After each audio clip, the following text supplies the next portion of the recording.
Welcome back to Spill the Tea. Today's story is full of love and legacy. Reality TV star and polygamist Musa Mseleku has reportedly welcomed his second child with his fifth wife Samke Khwela. Let's unpack this beautiful moment.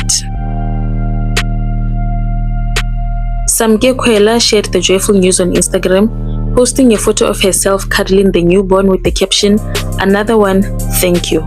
The post was later deleted, reportedly because the baby's arrival will officially be revealed in the upcoming 9th season of Uthando Nesithembu. This marks baby number 2 for Samke and Musa, and reportedly baby number 11 for Mseleku overall. Musa, originally from Umzumbe in KZN, has long spoken about his dream of having 20 children. This new arrival brings him one step closer to that vision and adds another layer to his dynamic household. Mzansi is celebrating with the couple. One fan wrote, "Samke is glowing.